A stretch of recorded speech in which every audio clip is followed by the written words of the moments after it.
Right guys, I don't think anyone else will come in, so we'll start. So hi, my name's Sam Reed. I've worked in games for around 7 years now. I actually started teaching video games at a college around a year ago, and I'll go into why in the talk. But yeah, I've made a couple of games, so I shall start off really by showing you the first game I ever made when I was about, in fact actually the overview.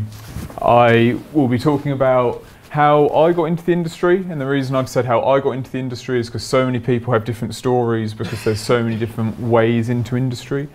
I primarily make independent games, so this would be more about how I started companies and started making those games. I've never worked in AAA. It's something that I'd quite like to do, but I never have done it. And for those of you who don't know what AAA is, that's big companies, usually hundreds of people, things like Rockstar, Eidos. So yeah, so I've only worked for small teams. And really, I'm going to be telling you about how you should be networking if you're making games and how you should be sharing stuff. And then also just you should go away and make games. If you want to make games, you should just go away and make games. But with that, I wanted to show you the first game I ever made, and I'd actually forgotten about this until recently when I started talking to someone about it. And it was a game called Physics Sandbox. And this game isn't really a game because there's not a win or lose state. I have got a video of it here, so I can just sort of talk about it while it's playing. But this, I was probably about 15, and hopefully it will play. We got deafened by Tecmo Kitten, so we know the internet works. But yeah, so this was the first thing I ever made, and I was around 15, 16. I'm not going to restart the device, we'll leave it. And really all it was you would set these little contraptions up and you can give them motors and sort of general settings, and then you just played around. It was a clone of a PC game called Fun. But at this point, because I didn't know how to code, I didn't know how to make games, I didn't know how to make things fun, I just wanted to try and replicate something. And when you're doing stuff early on, I think that's a really okay thing to do. Once you're sort of in industry and you're making stuff, cloning's really frowned upon. And at that point, I think that you should be creative and you should bring your own sort of spirit to it and bring your own ideas. But at this point, when I'm learning how to make menus, I'm learning how to make stuff run and move, I don't see any issue in sort of trying to remake Space Invaders and remake Pac-Man and Snake and Frogger. It's just more at this point about you actually being able to make something. So with this, we put this out on the Xbox 360, and they had sort of a weird indies tab. I've forgotten what they actually called it now, but it wasn't really indie games like you know it now. This was really, I think, sort of quite underground. Like no one ever went there to look for games. No one was there buying games. It was just for people like me to be able to put stuff on the Xbox and then get excited about making stuff further. So then, as you've all heard, the second game I ever made was, I guess, a bit more of like a proper game because you could actually win and lose. But again, it was a clone. It was a clone of a game called the Helicopter Game. And I shall play it and then I shall start to mute it. But basically, it was a really obnoxious, in-your-face game just to grab people's attention. Because when obviously you have trailers, you need to hook people in. So deafening people with loud music and cats was really how we saw to grab people. But at the end of the day, it's just pressing a button to go up, and then when you let go, you go down, and you just move through. But you can see from this to Physics Sandbox, it was just learning more about how to actually make games. So I did those while I was at college. I didn't really make any money off them. I feel like if you were to do things similar to this now, you probably would make more than I made then, because we were talking like hundreds of pounds for these. But really, the money wasn't any part of it. I just enjoyed making games, and the only way to get good at making games is to make sort of silly little things like this. So really, I would promote everyone to go away and make silly little things like that if you want to make games. if you don't know where you're starting, just literally Google game software, games engines. The two big ones, which I haven't actually talked about, so I'll quickly mention them now because they're not in here. The two biggest, the Unreal Engine and the Unity engine, both are completely free to use and a full industry standard. Now, because they're industry standard, they can be a little daunting. There's other things out there which are lower level for you to use. But like I say, Unity and Unreal, you can just download now and you can watch YouTube tutorials and you can just go away and make games. It is literally as simple as that. So, I guess to talk about my story, because everyone's is different, so I can only really talk about myself. I made those at college, and at the time there weren't college courses for games, so I did an IT course. So I needed to, in my mind, especially at the time, I needed to get a degree at university, so then I could really go and get hired by one of these big companies and make a big PlayStation game or a big Xbox game. Or I needed to go to a university so I could work with people who are at a similar level to me and we could make games together. And really that's the path I sort of more ended up taking. So with this I started making loads of little prototypes. Some were uni work, some weren't uni work. I think that's a big thing to do, is that if you're making something for a course or even for a client, if you're doing any kind of freelance, it's really great to do and to put in a portfolio and to learn from, because they're asking for something. But also, you know, you need to scratch that creative itch. I guess most people want to make games because they have that game idea in their head. So you should always be making stuff for yourself as well. So try and find a good balance. And places like college and universities are really good for that balance, because you don't necessarily have to worry about income. Obviously some people do, and some people get part-time jobs or maybe put their work online or do some freelancing. But primarily university for me was a place where I could get a degree, but also I could just learn in my free time by making stuff. Also a big thing here is skill sharing. So I'm going to go on to, hopefully it's the next slide, yes, game jams. So skill sharing I've always found really useful. So I did not know how to do any 3D work when I started university. So I started to work with someone just to make a small little game, but it was 3D because I'd never worked in 3D before. And they were excellent in all areas 3D. So using our skills, they learnt coding off me, I learnt 3D off them, and it's just making things as a group really lets you give and impart knowledge to people and then take it in yourself. So game jams are really good for this. So if you don't know what a games jam is, games jams usually last anywhere from 24 to maybe 72 hours. And it's just a block of time where you make a game and then at the end of it, it's done. So sometimes you'll work with people you don't know, sometimes you'll do stuff online, sometimes they'll be locally, so you'll sort of all go into a hall or a university for 2 days and just pump stuff out. And these can be really good to, I guess, if you're working on a long project, just get some little silly idea out of your system, or if you're a college student or a university student, to build up sort of a wealth of different genres or different ideas. So where I had only done 2D stuff before, like I said, now I was working with other people, I was looking at 3D, so then was it first person camera, was it third person? Yeah, it just sort of is all made up on the spot, so it's quite good for skill sharing. So if you start going to games jams, or if you're making little things by yourself in your own time, they're obviously not going to be these big polished finished pieces, because you're just making them, you know, on small amounts of time, small budget, probably no budget. But it's really important to share them and to get feedback from for them. So this could be as simple as sharing with your like real world friends and family, which can be quite daunting when you start off, because in your mind you can just think of all the bugs and, oh, this bit's not fun because I didn't finish it. But you still should get everyone to try playing it. But also with the internet, there's obviously loads of places to share online. Two which I've used in the past for, I guess, these unfinished products or smaller games are itch.io and GameJolt. Both of them have paid for games on there, but really both have come up from free to play and community built games. Itch, I think, starts to get more professional, even though it's sort of very indie, sort of grassroots. they have a lot more paid for games on there, and you can do a lot more to promote a product.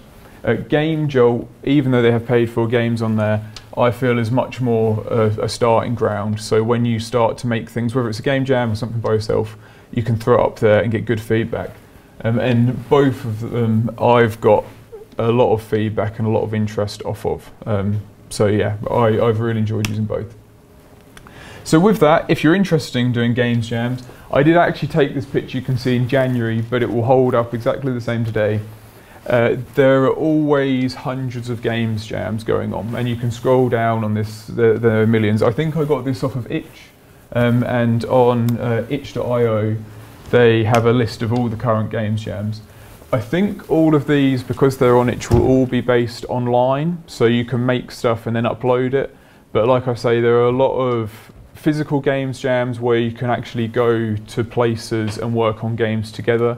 I'm sure NUA do it for the Global Games Jam, which is a big one every year, and there's also London Dare. London Dare and Global Games Jam are the two biggest. So if you're interested in making small projects because you have a job or you have a university course you're attending, I would definitely check out some games jams, because that is something that I didn't take advantage of enough, I think, when I was at university and I had that spare time. I don't think they were as big then, but like I say, I didn't take advantage of it as much.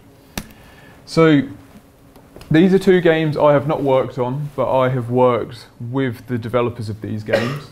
They are actually both northern companies, but SigTrap made this demo in a games jam called Sublevel Zero. I think that was made in London Dare Games Jam, and actually I think Titan Souls, which is made by Acid Nerve, I think that was actually made in the same games jam or a similar games jam. But both of them had these cool projects. They shared them online, thinking nothing of it because it was a game jam, so it was sort of done, and they just sort of post it up. And then Sublevel Zero, they actually went to a publisher and tried to get the game published, so really tried to get funding for the game to make it properly. And with Titan Souls, Devolver, who are a publisher, actually messaged them and said, we want to make your game, so how do we make that happen? And both games were then made into full pieces. So going from, I think, probably a 2-day games jam into a 2-year life cycle for a game. They were fully fleshed out. So again, you can see here, games jams can be things to build up skill sets and do some kind of skill sharing and working with other people, but they can also actually be really valid things to do to create quick ideas where, you know, if they work, you can run with it, and if they don't work, you can just share it and shelf it, like you don't have to come back to it. Now, on that note, my Mac is telling me it's going to die, so I'm going to quickly plug it in. But if you have not played these games while they're on the screen, I would definitely check both out. And actually, you can play the original games here as well still. I'm sure, I haven't actually Googled them recently, but I'm sure they'll still be hosted on the London Dare website. So then at that point, if you're interested in taking a game from a games jam all the way up to a final piece, these are two games that you can literally see, the games jam game and the final piece game, online today. Cool, that is done. Right, so with that, I'll go back to talking about myself some more. So when I was at university, I did 2 years on my course. It was a 3-year course, and usually when you would maybe take a sandwich year in industry or go out into the world, I didn't do that. And the main reason I didn't do that actually isn't because I thought that I could start my own business. I didn't actually think I was ready at the time.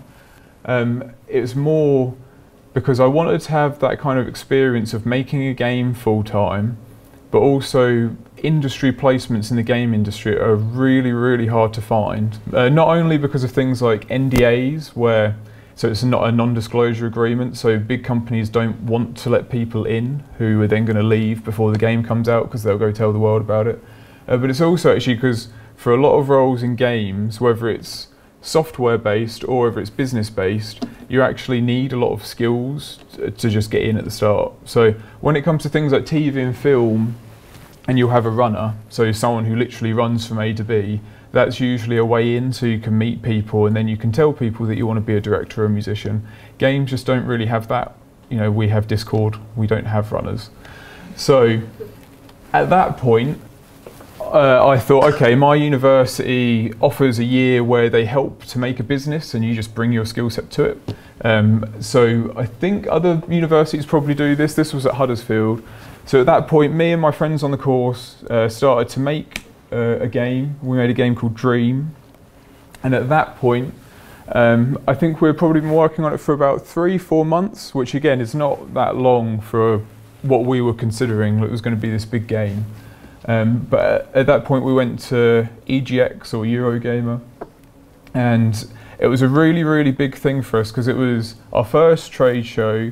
It was the first ever time we'd shown the game, which even though it actually held up really well and it wasn't that buggy, it was a really dumb thing to do. Like I said earlier, you should always be sharing your stuff with people so you can get feedback off it. We spent a lot of money to go here and we got a lot of good feedback, but if we went and spent all that money and because no one had seen it, either people didn't understand it or it wasn't fun or it was broken, yeah, we got lucky. I would just say that you should always get people playing your game from literally the second you can press play and a piece of code's running. People should be testing it. But for us, this was that for us, and it was great. So after this, we thought we would run a Kickstarter, and Kickstarter at that point was really early on, but we failed the Kickstarter. But we sort of thought that we needed to keep going, not only because we're on this EPY year, so we sort of had to do it for a year, but also it was, I guess at this point, our baby, which we'd been working on for 4 or 5 months. So then we were quite lucky that Greenlight came along. Like, I'm sure some people know what Greenlight is and some people may have never heard of it because it has now sort of died and gone away. Greenlight was a big thing on Steam where, because it was so hard to get your game onto a service like Steam or the Xbox or the PlayStation, they had a system so you could submit your game, you would pay a fee, so hopefully it didn't get spammed. It did get spammed, but you could pay a fee, so hopefully it didn't. And then your game would be shared and people could vote, and if they liked it, it would go on Steam, and if they didn't like it, then it wouldn't. So when we heard about this system, we thought the second it went live, there would be hundreds, if not thousands of games on there, and no one would ever see Dream. It would just be buried under, you know, loads of things.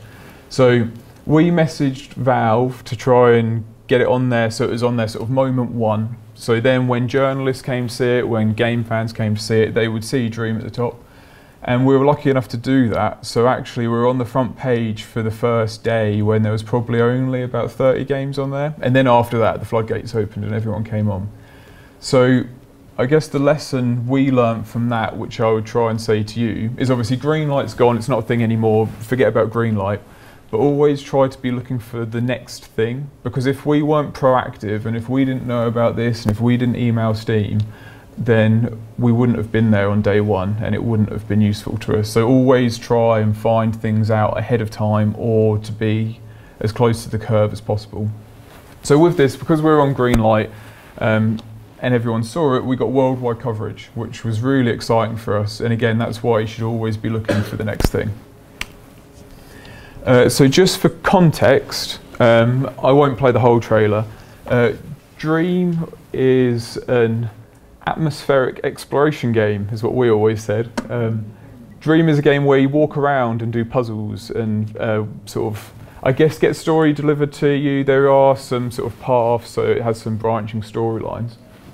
But the reason we made this is, even though we're a fan of this genre and we wanted to make the game, is also looking at our technical ability at the time. Is in this game, it looks relatively pretty, especially for when it was out, but you know, most of the game is walking around and having story delivered to you, or you working out quite small one-off puzzles. So it's not actually incredibly difficult to create. It's not like there's a load of mechanics going on and things are sort of colliding with each other and changing things, and oh, we've got to think about that scenario and this scenario. It is quite a nice little story. So, as I would say this is my first proper game, I would always say to you, try not to overscope, try and think what can you actually make. So I think this was, at the time, the most professional thing we could make. So we didn't try and go over the top. We pushed ourselves a lot to create it, but we didn't try to make an online like first person MMO. We made a walking sim. So with that, we got a publishing deal. It was the first publishing deal I ever had. It was a massive learning curve, and it was with Mastertronic, who sadly no longer with us, but it was great. It was a really good professional relationship. And I would say not to be put off by publishing deals. I might talk a bit more about it later, but publishers seem to have like a bad name because they're not down with the kids and they're not grassroots and they're not independent. When actually, if they're going to help you make a game, and if they're going to market the game and sort of help build it up, then they're fantastic. If they're just in it for the money and they just want to push your game out, then obviously that's not someone you want to work with. But you'll have people like that in every industry, in every area. So it's really just, if you want to work with a publisher, just vet them, talk to people who are published by them, get to know them personally. But we had a great experience with a publisher. So this is my first pro tip. In the show it's in, which is Veep, it's said as a joke, and it is a really dumb line. So it's you've got to network to get work, and however dumb it is, I sort of agree with it. And this is really that when you go to events like Eurogamer, and when you come to events like Norwich Games Festival, when you go anywhere to do with work, always be networking, talking to people. Finding out who's made what games, who have they worked with, oh, a Nintendo call to work with, what engine did you make, how did you do that really cool thing. And then you can follow that up with things like Twitter and Instagram, Facebook, but I mean, I much prefer having a personal connection with someone and chatting to them. But then the big thing, what you'll always find, is that you'll go somewhere with either your friends or a development team you're working with, and you'll literally just hang out in the corner. And then you'll go to a bar, to a networking event, and you'll just hang out in a corner. You can't do that because you're not actually using the event. You're just going to a pub with some people you know. You should always be pushing to, talk to people, meet new people, whether they're game devs or publishers or platform holders. Yeah, you should always be pushing. And it's really awkward and it's really hard, and I've been there, but you sort of got to do it. So through networking, I met a team up north who are making a game called Splemmy, and this was a Microsoft phone game, and I think Microsoft funded it. And because Dream was such a long project, I think at this point we're probably about a year, 2 years in. It ended up being a 3-year project, but this was probably about the halfway stage. And I didn't really do games jams. I needed to sort of scratch that itch of doing something else and doing something a bit different. So I came on to work with Splemmy. I worked on it for probably no more than 4 or 5 weeks. And I did a load of level design and did some additional art. And I don't consider it being my game, but then it got nominated for a BAFTA. And then at that point, it's a really cool piece to have in your portfolio. So I would always say, I wouldn't be able to put that little icon up there if I hadn't networked and if I hadn't worked on other projects. So I wouldn't always say be protective of your own work and only work on your own thing. Always try to be working with interesting people. These guys I worked with are obviously very talented. And then it goes back to the whole skill sharing, learning from others. So yeah, it was a cool little game. And I wouldn't have been able to work on it if I didn't network and meet new people. So with that, and talking about networking and working with others, I don't actually know where this graph has come from, but I really, really like it. So I guess what it's trying to show is if you've got over here, where are we going? So instinct, so really up here is your skill level and time. So hopefully over time you get better, so your craft and actually with software, hardware, just general industry knowledge will go up. But then also because you have that knowledge and you have shortcuts and you have go-tos, your instinct starts to come down because you almost got an autopilot. It's like, oh, I know how to do that because I've done it before, I know how to do this. So then, I guess the idea of this would be that here is where you're at your pinnacle. I know actually Quentin Tarantino, I don't necessarily agree with him, but he talks about this a lot, where he only wants to make X amount of films because he feels like at that point his instinct will be gone and he'll just be like everyone else, just churning films out. But what I like about this graph is it shows that wherever you are in your career, you always actually have something to offer. So fair enough, your first few projects you may work for free, or you may just sort of be hanging out with people making games so you can work for free. But at the start of your career is probably when you're the most sort of, I guess, weird and different and sort of trying things out because you don't actually know what you're doing yet. And at that point, that instinct can be really good, and it can be something that people who have been in the industry for 20 years actually don't have anymore. So that was just a little side note. So then at that point, I'll continue networking. I'll sort of, I guess, skip over some of this a bit, but really it was just going to more events, trying to meet new people. Usually when I go networking like this, even though the team would go to events and there'd be about 3 or 4 of us, I would nearly always go out by myself because at that point I didn't have the crutch to hang back on. I wouldn't stand at the bar with anyone. I wouldn't go and sit and play a multiplayer game with just my friends. I would be forced to talk to people in industry. So then back onto another tip is being humble. Charlie went over this a bit in the last talk, which was really good. And really it's just when you've got something you're showing, don't tell everyone how amazing it is and then look over their project. I would definitely big yourself up. Definitely, you know, don't talk yourself down. Tell people that your game's great, show it off, but then also give them the time of day. You know, give them hints on how to make it better, give them ideas, chat to them about stuff. Because if you go and play someone's game, give them loads of feedback, spend loads of time on them, and then they aren't ready to do the same for you, or if they're rude to you, or you know, if they don't give you the time of day because you haven't got so many followers on Twitter, you know, who cares about them? I'm not working with them again. So I would always say, while networking, be humble. You know, talk to people. Everyone's on the same level as you. It doesn't matter if they're an executive or if they're just learning their first engine. You know, at the end of the day, everyone's human, and people will remember if you're a dick. Like, there are people in industry who I won't work with because they've gone to networking events and they have been rude, and it's just like, well, I don't want to work with you anymore. So yeah, so be nice to everyone. So the biggest game I've worked on in a long way is Gang Beasts. So again, networking, trying to really bring home the networking game jam, make stuff, show it to people. Gang Beasts I didn't initially make. It was made by 3 brothers initially, and I found out they were coming to a networking event at the building I worked in, and they had not posted anything on social media. I had no idea who they were. No one did. No one has any idea who anyone is. But because they were going to this event, I think Eventbrite sort of showed me like Jonathan Brown, James Brown, Michael Brown were coming. And I just thought, I haven't seen them at networking events, so I'll try and check out their stuff. I found a YouTube channel which was apparently private. I don't know how I got onto it. And I saw this really cool game of a little man fighting a tentacle, and it was all physics based. And then I went to another networking event before the one I was talking about, and they happened to be there, so I found them and said, oh, I found this game online, have you got it on you so I can see it? And they had it, and they said it was really buggy. There was a wrestling ring and the floor was invisible or something, so you couldn't see where you were fighting.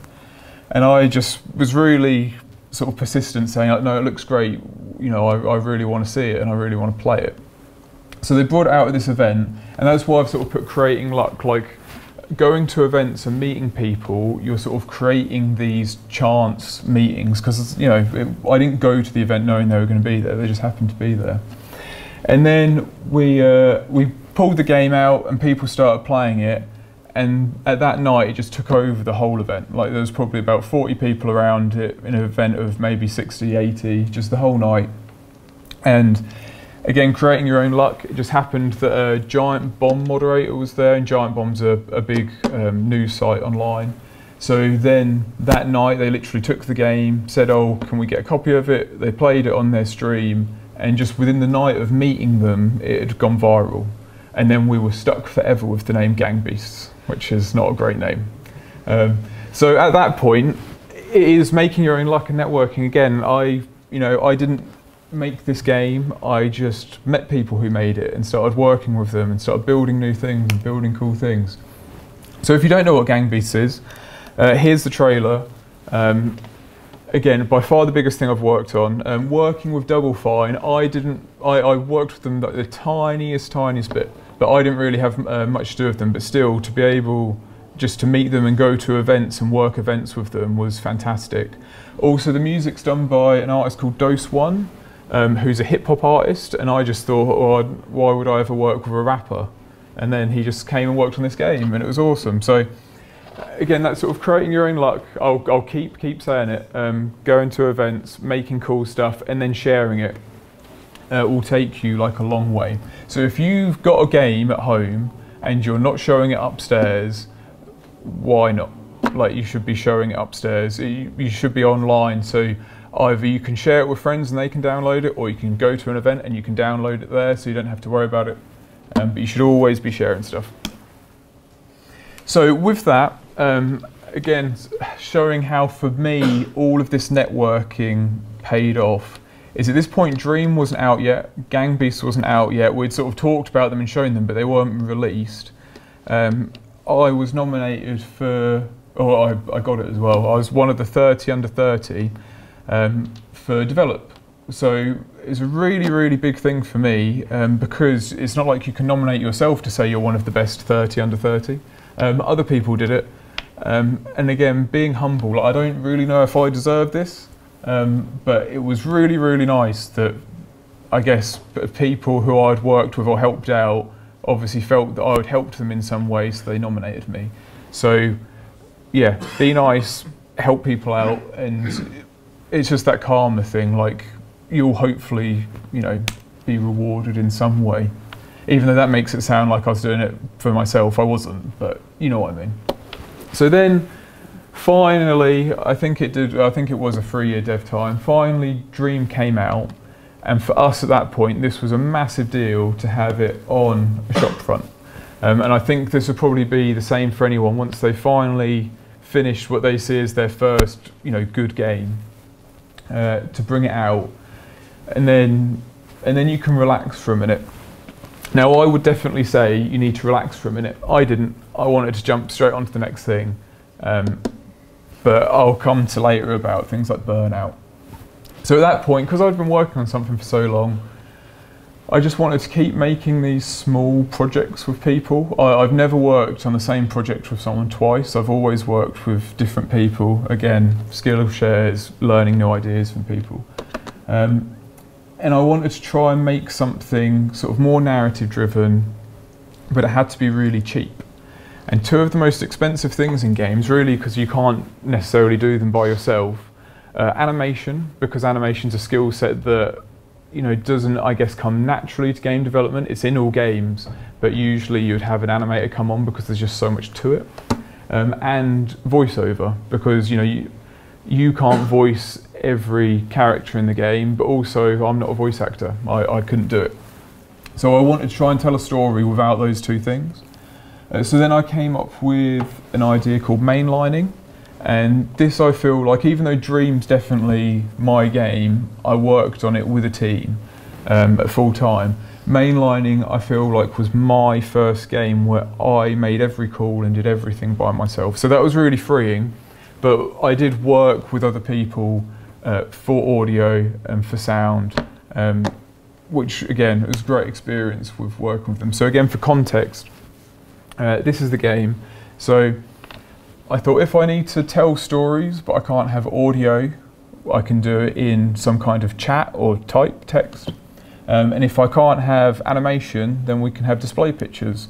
And then that's what led me on to basically making a fake computer where you play an MI7 agent and you have to hack into people's computers and build stuff up. So it's sort of this weird niche little passion project. It's definitely not for everyone, but I mean, I like it, or I wouldn't have made it. But yeah, it's just sort of this fun, weird thing. So with that, because I was, again, doing it by myself and making all these calls, I feel like I'd learnt a lot. This is probably something that I would have done on those earlier games, so Physics Sandbox and Techno Kitten, where you just sort of make it up as you go along. That's, I guess, more what this project was for me, and just trying to get more back to that instinct of just running with it and sort of going with my gut. Again, we showed it at different events. Events are really, really useful to go to and show games, to meet people, whether it's business or whether it's just like-minded game devs. And then at this point, like I say, Gang Beasts was still going. I was working on mainlining full-time and publishing Gang Beasts. So I didn't go out to TwitchCon with them. And they were there showing off the game, and at those events they always have these massive main stages, and they needed something to put on there, so they threw up Gang Beasts, again making your own luck, taking it to events. And I just woke up with a gif of Snoop Dogg and Shaquille O'Neal playing the game, and it was nuts. Like, I mean, it's a shame I didn't see it live, but it was just absolutely nuts. But again, you have to put yourself out here, you have to share your stuff, because things like that just won't happen if it's just sitting on your computer as a .exe and no one's ever seen it. So I stopped working on Gang Beasts in 2017. I was an external publisher, and I also did my dissertation on it, so I did some tutorial systems for it. And again, this isn't a game what I've made. I don't consider it my game. It's a game where I've worked with the team on it. And again, it was nominated for BAFTA. So sadly, none of my games have been nominated for BAFTAs, but I've worked on with people, and 2 games I've been a part of have been nominated, which again is really good for a portfolio. So now I feel like if I wanted to go get that big job at a company, this kind of portfolio work would really, really help. So even if you don't see games, jams and small projects as being something good for business, because they may not make you money like off the bat, do see them as great portfolio pieces if you're at college or at university. So with that, so mainlining had come out, Gang Beasts had come out, Dream had come out, and I finally thought that I wanted to make a new project and I guess take a bit of a break. So I went to E3, and the main reason I put this slide up, because really I've been to loads of events. Some I've done better business at, some have been, I guess, more important than E3. But E3 was just a childhood dream, and I'm sure it is for some people in here as well. So I would definitely say that this kind of stuff, whether you're in AAA or not, is fully realisable. I mean, really, it's just saying you've been to LA at a certain time of year. But this really, really pushed me. So if there's certain things you want to do, like get a game out on a certain console, go to a certain event, meet someone, let those things push you forward, because this was a really big part of my career for me. So then I moved on to the next project, and I know this has really turned into just a laundry list of different projects I've worked on. But Loco was really important for me, and it never came out. I haven't released it, and you actually can't play it. I didn't share it anywhere because it was very early development. But this is a game where I thought, I know how to make games now. I've done it a few times. I'll just sit with some people I've worked with before and we'll just make a game. So we started making Loco, spent probably around a year on it, put loads of money into it, because obviously you have to pay people's wages and generally run a business. But because I wasn't networking, because I wasn't keeping my finger on the pulse, I didn't know what publishers wanted. I guess got a bit arrogant. I've published games before, I can do it again. No one wanted Loco. Like I still stand by it's a really fun game. A lot of people have told me it's a fun game. But business models change, platforms change, audiences change, and because I wasn't going out there and finding out this information and looking at different things and seeing where the industry is moving, it failed. So I stand by that it's a great game. I would love to finish it one day, but you really need to keep up with what's going on, because if you just hunker down and make something and take no input from anyone and don't share your stuff, it will fail. And it was a very, very expensive, long lesson for me to learn.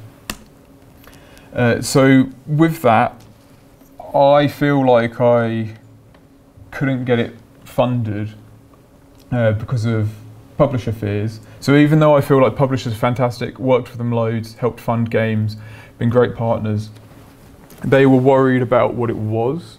And again, I think they were worried about what it was, not so much because they didn't think they could sell it, but it's just people didn't want it anymore. So I'd sort of made the wrong thing, which was completely fair. Because I was trying to make it for an audience. I wasn't making it for myself. I was trying to make this, you know, action game set in, it's a Western and there's guns. It's unlike anything I'd ever done before. And people at the minute don't really want this. People want more narrative-driven things. People want sort of bigger experiences, or on the opposite, like really little weird things like what mainlining was. So at that point, I fully burnt myself out, and I just couldn't make games anymore. I'd been working, you know, every hour I possibly could for about 5 years, and I feel like, you know, I've got a good amount to show for it, but you really need to take care of yourself. Again, Charlie mentioned it in the last talk about illustration. It's so much easier to take a half an hour, 45-minute break every day and sort of just chill out and cool down, or to come to events like this and just sort of chill out and chat to people, than just work full-time constantly on everything and burn yourself out. So take care of yourself. So with that, I am still making games. So we have ported Mainlining to the Switch, so that will be coming out next month. And then Gang Beasts was ported to Xbox. I didn't have anything to do with that port, but it's still really, really cool to see it on another platform. And so I can, I guess, start to work on sort of weird, quirky things again and start to make games again, but I guess in a much more healthy environment. I've started working as a game design lecturer. Now with that, obviously my whole day is game design, talk about game design, look at artwork, look at code.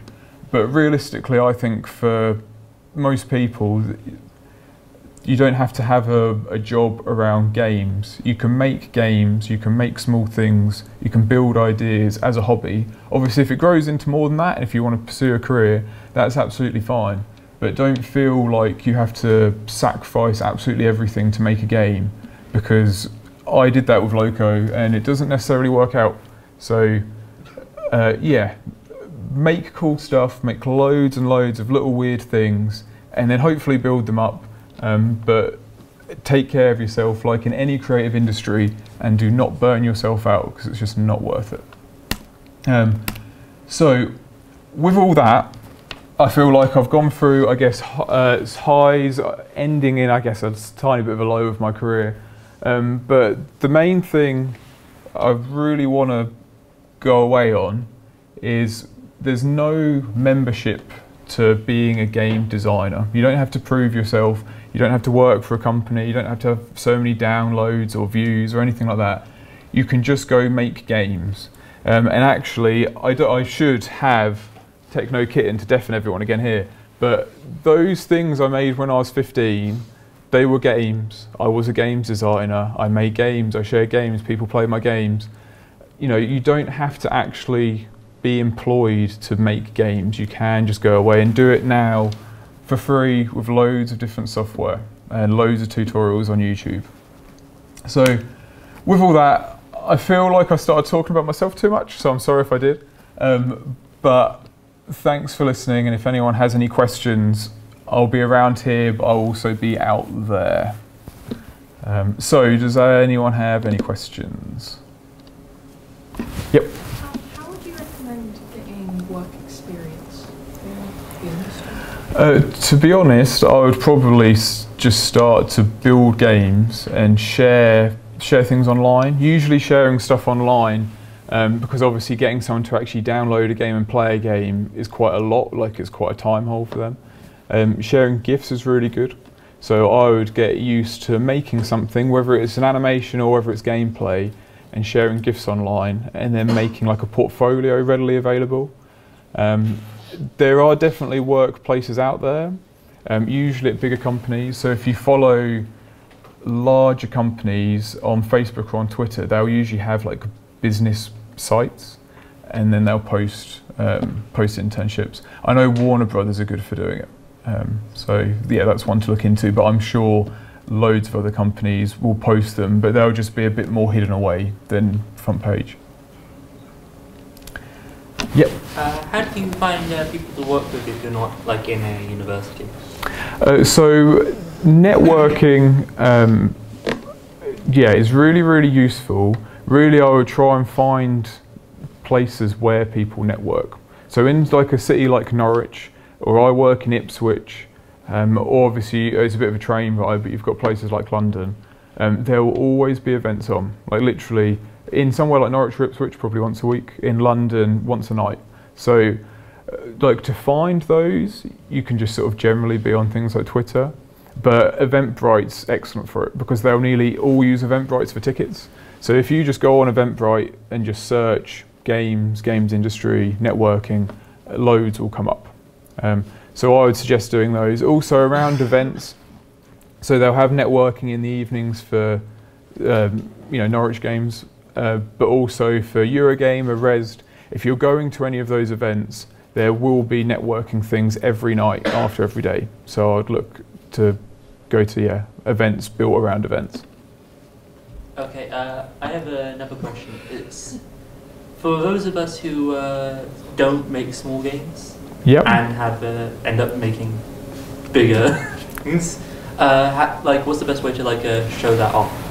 To a publisher or to like the market? Probably just generally while making it. So you mentioned that like you want to like show it off regularly to get feedback. Yeah. So I mean, things like Itch and Game Jolt, just as two sites, are great places where you can upload, .exes or actually share a built game. Events like this, Games Anglia, they have in Ipswich, or just networking events are great places to physically like shove it in someone's hands and get someone to play it. But also, I know, I feel like GIFs are the big thing. Like if you've got a GIFable game, like if you can make something look good in like 20 seconds, then that's a real selling point. Now, not all games are like that, but that is a really good way to share your game, because then from that you can share links and you can share blogs and you can share different things. Okay. Yep. Do you find it more beneficial to work in a team or by yourself? At the minute, I'm working by myself, and I love it because I have free reign and I can just do whatever. Like if one day I want to just do something else, I can just do it. So I find it, I guess, a bit more creative for me. But working in a team and working with other skill sets, working with people who do stuff which I just can't do, is great. So I think it depends on the project. So for mainlining, I did all the code and the games design, but then I'm not a writer, so I know I couldn't write it. I'm not a musician, so I know I couldn't do music. So then at that point, I feel like I sort of reined in all the things of these what I'm going to do, and then for the smaller sections, I'll go and find very specific people to fill in these roles. So yeah, I guess a bit of both. I know it's not a good answer, but a bit of both. Yep. So Dream is referred to as 4 to 5 month project, and then just randomly skips to like 2 or 3 years later it's finished. Is that like, so when does that decision happen, and when that decision happens, you have to be like, oh, now we have to change all the architecture because we based it off a small 4-month thing, now it's 2 years? At that point, I was a student, so architecture just meant buildings. So I didn't know what I was doing.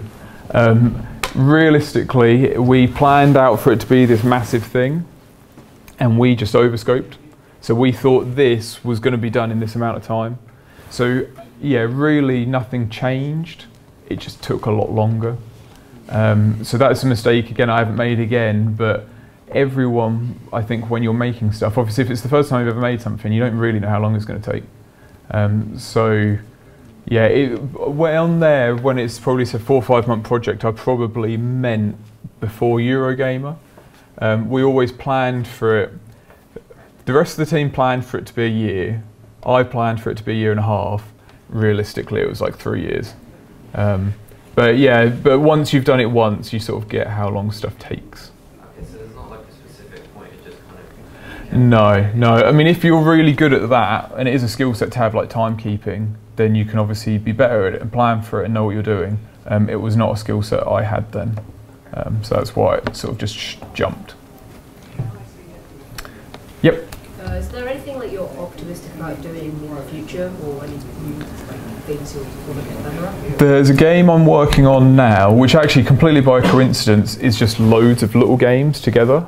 So it is loads of those weird little things, and I'm really enjoying doing that because I can do loads and loads of little things. Something I worked with probably about 5 years ago was VR with the Rift, and at that time I loved it and I saw loads of potential, but because I was trying to make games to make money, it just, no one had Rifts, so no one could buy these games, then you couldn't make money. Now more people are starting to do really cool VR stuff. Again, I don't really work with it, but I think that's the thing I'm most excited for. And I guess it's a bit of a boring answer because everyone's excited for VR, but just thinking of, I know, just you can do anything in VR, like actually anything. So it's one of those things where if you want to go to Mars, realistically, we'll never have to go to Mars. You can just put on a headset and you're at Mars. Or school, education, games, you can, yeah, it's going to be great.